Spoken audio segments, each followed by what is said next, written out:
In my last video, I talked about how RBLXRoll clones provided no innovation to the Roblox black market and were pointless. One of the casinos I mentioned was RBLXCase. RBLXCase was not happy that I accused them of using RBLXRoll source code. Shortly after I uploaded the video, RBLXCase commented on my video. In this comment, RBLXCase claims that the base of their site was developed long before RBLXRoll was ever released, and they did not use anything from RBLXRoll except for the code for crack and the assets for blackjack, which they acquired permission from the owner of RBLXRoll to use. RBLXCase claims that everything else was developed by them. RBLXCase then threatened to take down my video if I did not remove the video from YouTube. I reached out to the owner of RBLXCase on Discord, hoping he would provide proof that his site doesn't use RBLXRoll source code, and provide examples of elements of the site that were developed in-house. Montana, the owner of RBLXCase, pointed to Plinko and Roulette, which RBLXRoll did not have. He also pointed to Upgrader, claiming that the source code leak did not have Upgrader. But one look at the source code files proves this wrong. Montana claims that RBLXCase's code is based on Rusty Rocket, a gambling site centered around the game Rust. And there might be some truth in that. The UI for RBLXCase and Rusty Rocket look pretty similar. However, CCC, the developer of Rusty Rocket, we'll just call him C for the rest of the video, created the site about a year and a half before RBLXRoll. During that gap between when Rusty Rocket was developed and when RBLXRoll was developed, C became a better developer, meaning that Rusty Rocket's codebase would be nothing like RBLXRoll's. Even C himself said that RBLXRoll's code is nothing like Rusty Rocket's code, which makes it even more suspicious that RBLXCase's endpoint names match up with RBLXRoll's. C checked out RBLXCase, and he said that the name of the endpoints and the data that the endpoints accepted for the backend matches RBLXRoll. I compared Rollbet with RBLXCase and found that they were sending the exact same data with the exact same names. Hey, future me here. I also checked out what data Rusty Rocket sent, and it was drastically different from the data RBLXCase sent.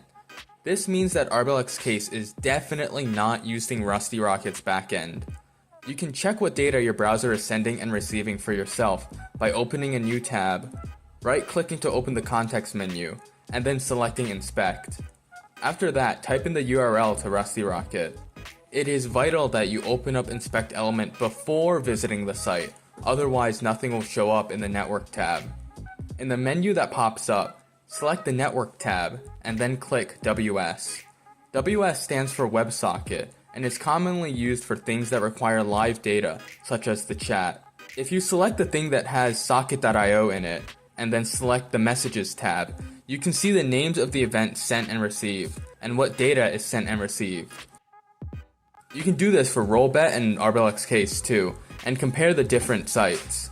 If two sites share the exact same names and data for literally every request, like how RBLXCase and Rollbet do, then they're most likely sharing the exact same backend.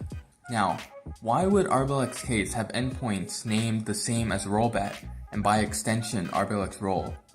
Maybe it's because it's using the same RBLXRoll backend. After Brown realized that Montana was using RBLXRoll's backend, he revoked the permission he gave Montana to use RBLXRoll's assets for blackjack. But Montana ignored that and continues to use RBLXRoll's assets.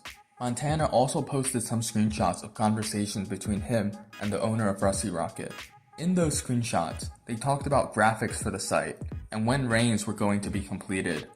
Rusty Rocket already had reigns completed for at least 2 years. When I asked about what he meant by reigns will be completed tomorrow, Montana said that he had no patience, and again threatened to take down my video if I did not take down the RBLXCase and Rollbet video myself. Montana reiterated how he worked together with Cicada to create RBLXCase, and then for separate reasons, they stopped working together. Again, Montana threatened to take down the video, but this time, he threatened to take down all my videos, not just the one about RBLXCase.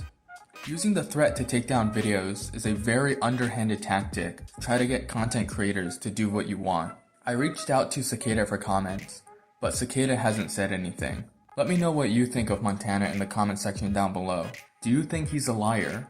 Do you think more evidence is needed to prove his guilt? I hope you've enjoyed this video, and thanks for watching.